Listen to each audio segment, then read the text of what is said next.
Niining panahon nga ang putling ebanghelyo gihagis sa mga hiwi nga pagtulunan. Kinahanglan mo barug ang mga tinun-an ni Kristo sa pagpakigbisog sa paglaban sa pagtuo, nga magkausa ug alang sa tanang panahong gihatag sa Dios ngadto sa iyang katawan. Maoy hinungdan nga namugna kining tulumanon ang putling ebanghelyo. 30 minutos nga pagsabwag sa tinuod nga ebanghelyo. Kauban ni Pastor Jeremias Hangad, ang putling ebanghelyo. Tulumanon nga gihatod kaninyo sa Herald of Grace Radio Ministries Philippines. Ang putling ebanghelyo.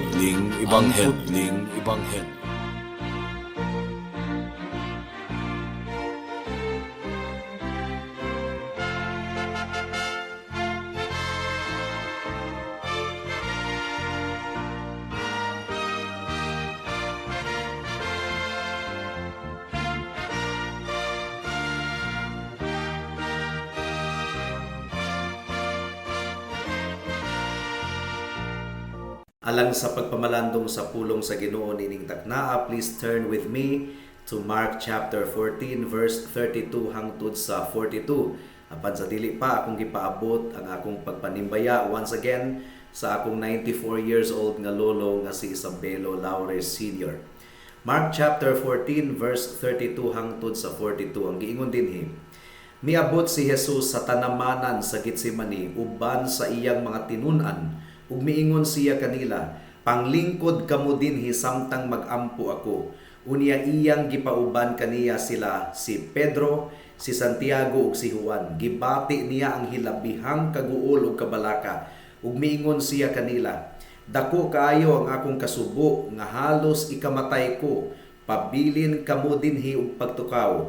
Mipadayon siya sa unahan ug mihapa sa yuta ug nagampo nga kun mahimo ilikay siya sa takna sa pag-antos. Miingon siya, amahan ko, mahimo mo ang tanan, kuhaa kining kupa gikan kanako. Apan dili ang akong pagbuot maoy matuman, kundili ang imo. Unya mibalik siya ngadto sa iyang mga tinun-an ug iyang naabtan nga nangatulog silang tulo. Si Jesus miingon kang Pedro, Simon, natulog ka di ay? Dili ka bagayon makahimo pagtukaw bisan usa lamang ka oras? Ug siya miingon kanila, pagtukaw ug pagampo aron dili kamo madaog sa panulay. Andam ang espiritu apan luya ang lawas. Unya mibiya na usab siya ug nagampo sa mao gihapong pagampo. Human niini mibalik na usab siya ngadto sa iyang mga tinun-an ug naabta na usab niya sila nga nangatulog tungod kay katulgon man sila kaayo. Wala sila masayod kun unsay ilang itubag kaniya. Sa ikatulo niyang pagbalik, miingon siya kanila, nangatulog bagihapon kamo ug na mahulay, husto na. Miabot na ang oras nga itugyan ang anak sa tawo ngadto sa kamot sa makasasala. Bangon kamo kay mangadto na kita, tanawa, ania na ang nagbudhi kanako. May the Lord bless the proclamation of His word at this moment. Nining taknaa mga kaigsuunan, midangat na kita sa passage nga naghulagway sa pag-antos sa atong Ginoong Hesukristo sa iyang pag-agulo samtang nagaampo siya didto sa tanamanan sa Getsemani. Human sa balaang panihapon, mibalik sila didto sa bukid sa Olibo. Mo kinigiingon sa Mark chapter 14 verse 26. Unya nag-awit sila og usa ka awit sa pagdayeg sa Dios ug nangadto sa bungtod sa mga olibo. Karon sa atong pagpamalandong niini nga passage, mga kaigsuunan, duol na kaayo, hapit na gayud kaayo ang paglansang kang Kristo didto sa cross sa Kalbaryo. Nasayod si Kristo nga ang iyang oras hapit na gayud nga moabot, mga kaigsuunan, nga siya mag-antos ug ilansang didto sa cross sa Kalbaryo. Walay pagduda, mahitabo gayud kini. Tungod kay mao kini tumong sa Ginoo sa wala pagani gimugna ang kalibutan. Klaro kaayo kini sa Buhat kapitulo 2 bersikulo 23. Ang giingon dinhi, ang Dios sumala sa kaugalingon niyang laraw ug pagbuot, mitugyan kang Jesus nganha kaninyo Gipatay ninyo siya pinaagi sa pagtugyan ninyo kaniya ngadto sa mga makasasala nga mao'y milansang kaniya sa krus. So ang kamatayon ni Kristo didto sa krus gilaraw na kinindaan sa atong Ginoo sa wala pagani mamugna ang kalibutan. Hibalo gayud kaayo si Kristo sa iyang tumunganong mianhi siya dinhi sa kalibutan. Juan kapitulo 12 bersikulo 27 ang giingon dinhi, nabugatan ako ug unsa may akong isulti. Muingon ba ako, Amahan, ayaw ipadangat kanako kining taknaa? Dili. Kay ang hinungdan sa akong pag-anhi, mao ang pagdawat ni ining takna sa pag-antos. So you see, mausab kini ang nahasulat sa Mark chapter 9 verse 31. Kay gisultihan man niya ang iyang mga tinun-an nga ang anak sa tawo itugyan ngadto sa mga tawo ug patyon nila siya apan mabanhaw tapos sa tulo ka adlaw. So atong i-direct ang atong atensyon sa pipila ka mga observation ni ini nga passage. Gumikan kay gi-record sa balaang espiritu alang kanato ang pinakamainiton kayo nga pag-ampo ni Hesukristo didto sa Garden of Gethsemane. Ug adunay upat ka bahin ang atong pagpamalandong ni ining taknaa. Una, ang pag-agulo sa atong Dios didto sa Gethsemane. Ikaduha, ang kagulaanan sa atong Ginoo didto sa Garden of Gethsemane. Ikatulo, ang masinugtanon nga pagsalig sa atong Ginoong Hesukristo sa kabubuton sa iyang amahan. Ug ikaupat, ang kaisog sa atong Ginoong Hesukristo sa pagsagubang sa iyang pag-antos didto sa krus sa Kalbaryo. And may the Holy Spirit help us in our meditation at this moment. Mudangat na kita sa unang punto, the agony of our Lord. Ang pag-agulo sa atong Ginoo didto sa Garden of Gethsemane. Dili nato kalimtan mga kaigsunan nga si Kristo tinuod nga Dios apan tinuod usab siya nga nahimong tawo. Wala mawala ang iyang pagka-Dios apan nahimo siyang tawo. Tawo gayud kaayo siya. Dios usab siya. Pero dili nato tan-awon nga gasagol ang pagkatawo ug pagkaginoo sa atong Ginoong Hesukristo nga mura siya og superhuman. No. He was 100% God and at the same time he was 100% man. Ug usa ka kinaiyahan sa tawo kining mubati gayon og kaguol. Ang matag usa kanato in one way or another nakasinati og tinuod nga kagulanan. Mao usab kini ang nasinatian sa atong Ginoong Hesukristo didto sa Garden of Gethsemane. Kitang mga tawo, posible nga maguol kita. Gumikan sa atong balatian. For example, gumikan kay aduna kitay emotional pain, namatay ang atong tatay or namatay ang atong nanay or namatay ang mahal nato sa kinabuhi.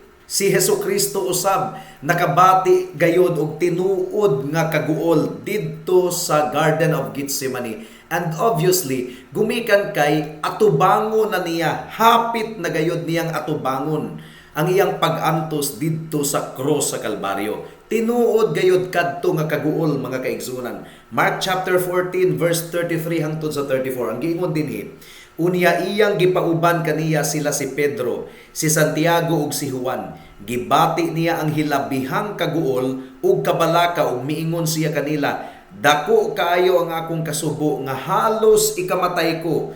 Pabilin kamo dinhi og pagtukaw. Mausab kini naka-record sa Luke chapter 22 verse 44. Ug samtang nag-anto siya sa hilabihang kasakit, nag-ampo siya sa labi pa kamainiton gayod. Ang iyang singot sama sa dagkong tulo sa dugo nga nangahulog sa yuta. Mao kini ang gibati ni Kristo didto sa Garden of Gethsemane. Kinsabay tawo nga gustong mamatay. Matag usa kanato nangandoy in tawon nga mutaas ang atong kinabuhi nining kalibutana unya muraratag matulog ba. Unya mamatay ta nga malinawon. Mao kini atong gipangandoy. 33 years old ang atong Ginoong Hesukristo. Unya nasayod siya nga hapit na gayod siya mag-antos sa hilabihan gayod kaayo nga pag-antos nga mudangat sa iyang kamatayon didto sa krus sa Kalbaryo. Dako gayod kaayo kini nga pag-antos, gumikan kay physical nga pag-antos, grabe ka hilabihan kaayo ka sakit kini mga kaigsunan. Dili nato kini i-dismiss. On the one hand, nalipay ang atong Ginoong Hesukristo gumikan kay iyang buhaton ang kabubuton sa Amahan, kalipay sa anak, kalipay ni Hesukristo nga buhaton ang kabubuton sa iyang Amahan. Hebrews chapter 12 verse 2, itutok ta ang atong mga mata ngadto kang Hesus nga maoy gisandigan sa atong pagtuo ug tighingpit niini.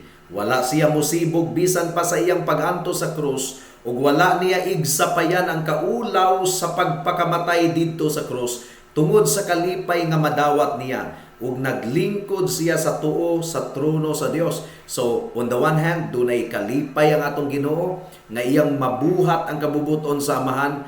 On the other hand, mga kaigsuonan, aduna gayud siya tinuod nga kaguol, aduna siya tinuod nga kasuko, ug nagampo siya nga kun mahimo unta kuhaon kining kupa gikan kaniya.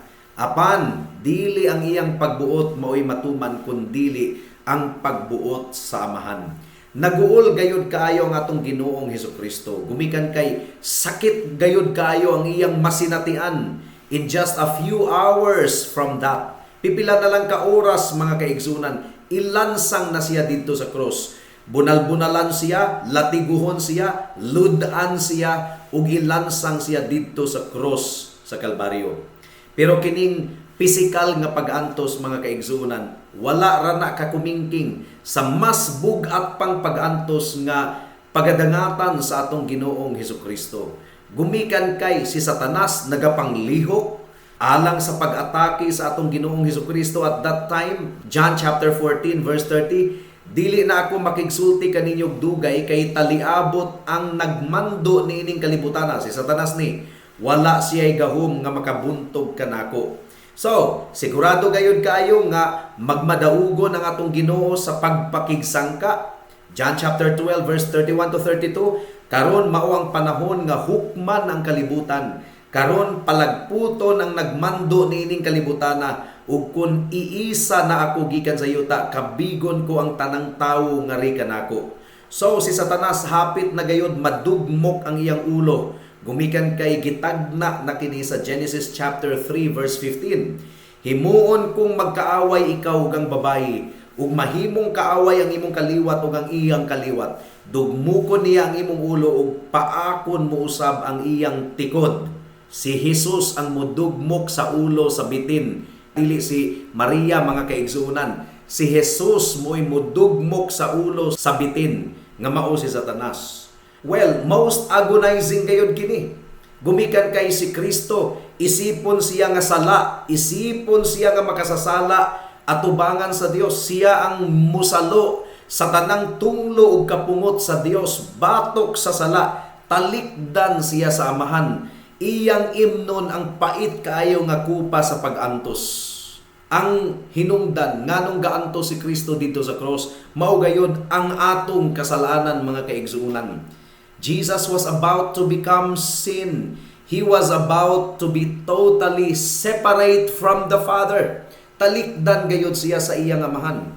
And the thing that we should notice is that in the midst of His agony, taliwala sa pag-antos sa atong Ginoong Hesukristo, nagampo siya sa Amahan.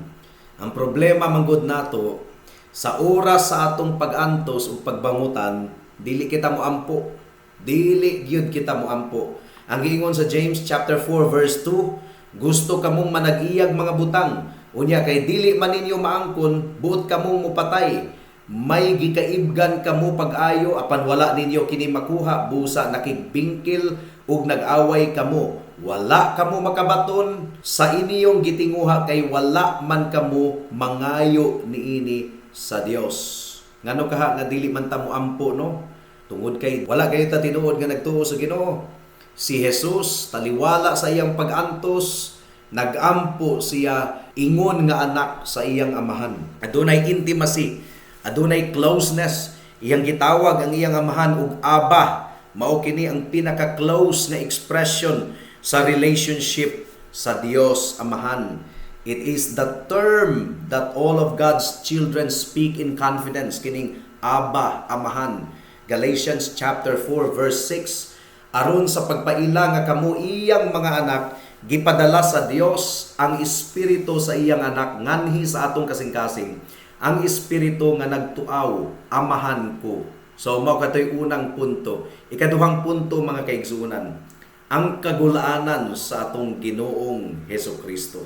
Ang kagulaanan, naguol gayud kaayo siya.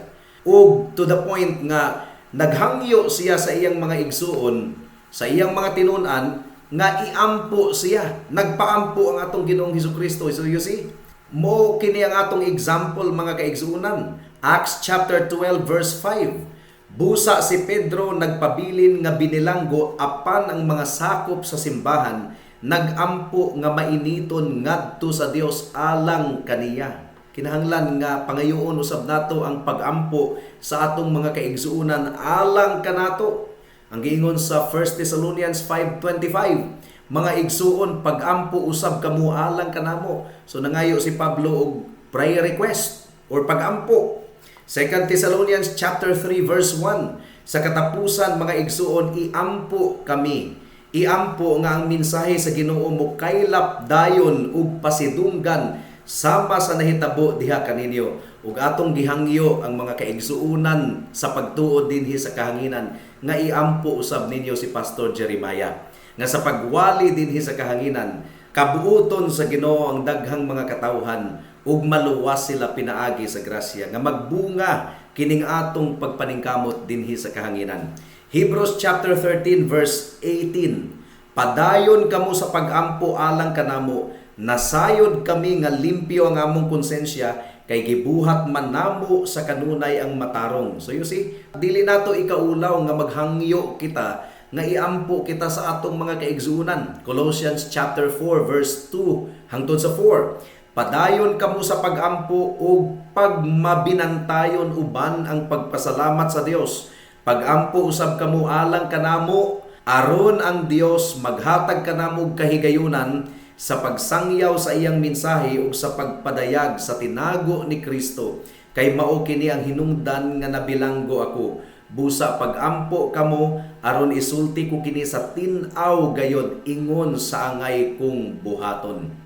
Sa oras sa pagpanginahanglan sa atong Ginoo, nag-inusara siya kay gihangyo niya ang iyang mga disciples nga iampo siya. Nangatulog man hinuon sila gumikan sa ilang pagbilar mga kaigsuonan. Miduol si Kristo sa iyang mga disciples apan nangatulog sila. Gumikan kay ang best of men dinhi sa kalibutan. Ang pinakamaayong tawo dinhi sa kalibutan, huyang gayud gihapon. Pero kita mga kaigsuonan, dili gayud kita biyaan sa atong Ginoo sa oras sa atong kagulaanan. Mao katong ikaduhang punto. Ikatulong punto, the obedient trust of our Lord. Ang masinugtanon nga pagsalig sa atong Ginoong Hesukristo sa iyang amahan. Mark chapter 14 verse 36. Miingon siya, amahan ko, mahimo mo ang tanan, kuhaa kining kupa gikan kanako, apan dili ang akong pagbuot mao'y matuman kundili ang imo. So nagpasakop si Kristo sa kabubuton sa iyang amahan. Hinaot nga maingon man usab kita. The very life of Jesus was centered upon honoring the Father. Philippians chapter 2 verse 8. Ang giingon dinhi, nagpaubos siya ug nagmasinugtanon hangtod sa kamatayon, bisan sa iyang kamatayon sa krus. Mao kadto ang sustenan sa atong Ginoo, ang pagsunod sa kabubuton sa iyang amahan. John chapter 4 verse 34. Si Jesus miingon kanila, ang akong pagkaon mao ang pagtuman sa kabubuton sa nagpadala kanako ug sa paghuman sa buluhaton nga iyang gipabuhat kanako. Gitan-aw ni Kristo ang tibuok niyang kinabuhi, ingon nga nag-alagad ug nagsugot sa iyang amahan. It was His work. John chapter 17 verse 4. Ang giingon dinhi, gipadayag ko ang imong himaya dinhi sa kalibutan, gihuman ko ang imong gipabuhat kanako.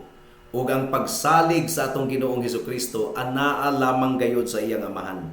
And this is what he was trying to teach his disciples. Mark chapter 14 verse 38. Pagtukaw ug pagampo aron dili kamo madaog sa panulay. Andam ang espiritu apan luya ang lawas. Sa tinuod mga kaigsuunan, namiligro kita kanunay.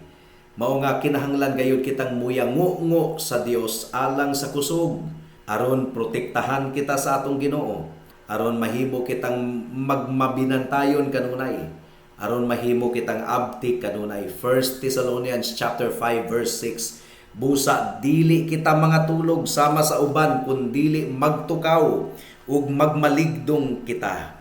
Now, ang mga disciples ni Jesus, kinahanglan unta silang magampo at that time apan sila nangatulog. And it was already too late. Miabot na ang takna sa temptasyon. Ug pila na lang kahigayon after that, mukaratil na sila og dagan. Si Peter lamang ang nagpabilin dito sa courtroom, pero iyang gilimod ang atong Ginoo sa makatulog kahigayon. Ang atong unod, huyang gayod kaayo mga kaigsunan. Busa nang ginahanglan kita sa kusog sa atong Ginoo. Mao katong ikatulong punto. Ikaupat ug katapusan nga punto, ang kaisog sa atong Ginoong Hesukristo. Mark chapter 14 verse 41 hangtod sa 42. Sa ikatulo niyang pagbalik, miingon siya kanila, nangatulog bagihapon kamuog na mahulay, husto na. Miabot na ang oras nga itugyan ng anak sa tawo ngadto sa kamot sa mga makasasala. Bangon na kamo kay mangadto na kita, tanawa, ania na ang nagbudhi kanako. So human si Kristo magampo katulo kahigayon, nakadawat siya og kusog aron atubangon ang iyang kamatayon didto sa cross. Luke chapter 22 verse 41 hangtod sa 43. Unya mibiya siya kanila ngadto sa dili kaayo halayo ug miluhod siya og nagampo, amahan, miingon siya, kun buot ka, kuhaa kining kupa gikan kanako, apan dili ang akong pagbuot kun dili ang imo maoy matuman. May anghel nga mitungha gikan sa langit nga milig-on kaniya. So nasayod si Jesus nga si Judas ug ang mga sundalo nagpadulong na kanila.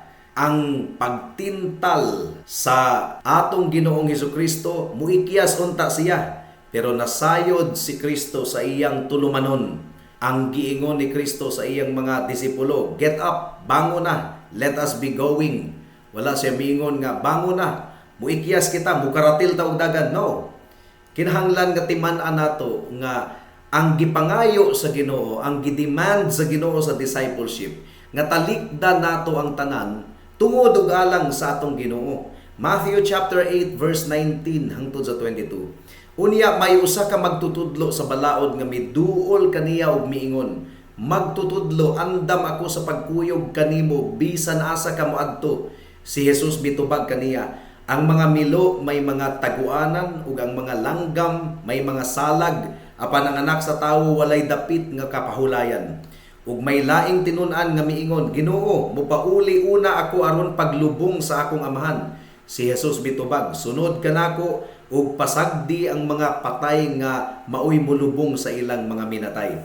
Mark chapter 8 verse 34 hangtod sa 35. Bisan kinsa nga buot mahimo nga akong tinun-an, kinahanglan nga kalimtan niya ang iyang kaugalingon, pasano niya ang iyang krus ug musunod siya kanako.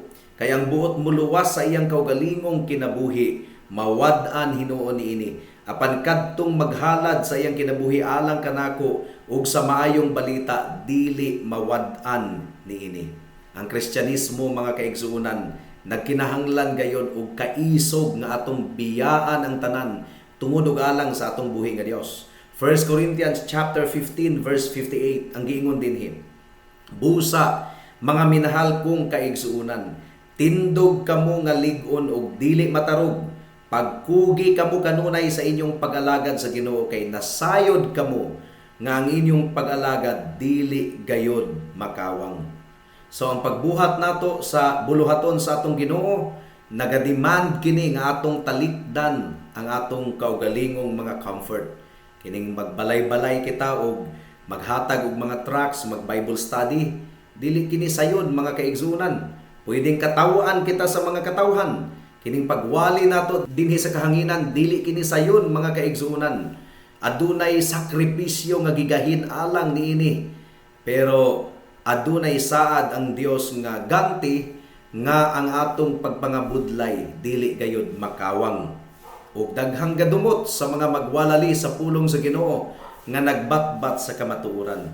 Hinaot nga hatagan kita og kaisog sa Ginoo nga i-recognize nato nga namiligro kanunay atong kinabuhi, dumtan kita sa mga katawhan, kusgan usab kaayo ang pagtintal nga muundang na lang kita, mutalikod kita sa Ginoo, hinaot nga hatagan kita niya og kusog.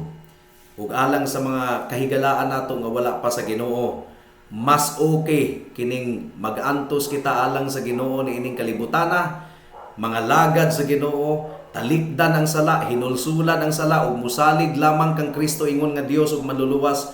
Mas okay kana kaysa magpakasala kita, magyanang kita sa sala ni ining kalibutana ug mag-antos sa impyerno sa pikas kinabuhi. Mao nga pagpili higala. Mag-enjoy ka sa imong sala niining kalibutana, apan sa pagbalik sa Ginoo iya kang palayason gikan sa iyang presensya ug itambog sa walay katapusan nga silot, or imong paantuson ang imong unod, imong isakripisyo ang kahidlaw sa sala ug hinulsulan ang sala, talikdan ang sala ug musalig lamang kang Kristo alang sa kaluwasan ng iyang dugo ug ang iyang pagkamatarong. Pagpili higala ug wais gayud kaayo nga imong pilion ang atong Ginoong Hesukristo. Choose you this day. Tell me, who will you serve? Ang sala ba o ang atong Ginoo? Gamita ang utok higala, dangup kang Kristo ug dili kaniya balibaran. Magampo kita. Salamat o Dios sa mensahe nimo niining taknaa. Hinaot nga imong gitandog ang matag usa, ilabi na ang wala pa nakadawat sa libre nga gasa sa kaluwasan. Ug hinaot nga niining taknaa, ilang ibutang ang ilang pagtuog, pagsalig kanimo o Dios. In Jesus' name we pray. Amen.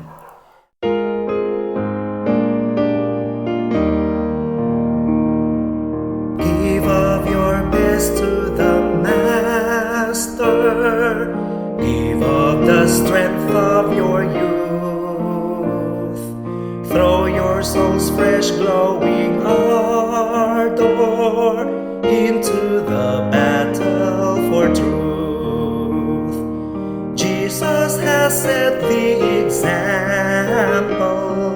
Dauntless was he, young and brave. Give him your loyal devotion. Give him the best that you have. Give of your best to the Master. Give of the strength of your youth. Glad in salvation's full armor, join in the battle for truth. Give of your best to the Master. Give him first place in your heart. Give him first place in your service. Consecrate every part. Given to you will be given. God his beloved Son gave, gratefully seeking to serve him. Give him the best that you have. Give of your best to the Master.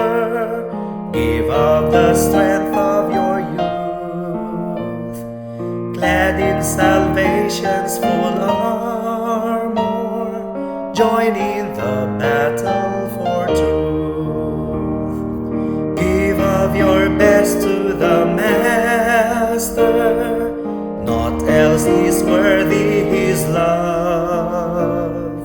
He gave himself for your ransom, gave up his glory above, laid down his life without murmur, you from sin's ruin to save. Give him your heart's adoration. Give him the best that you have. Give of your best to the Master. Give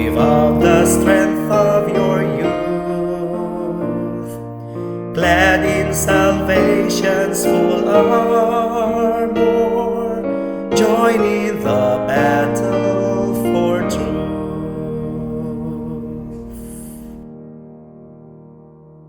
Alang sa dugang nga mga pangutana, mahimong mo text kang Pastor Jeremias hangad sa 0935 744 3030.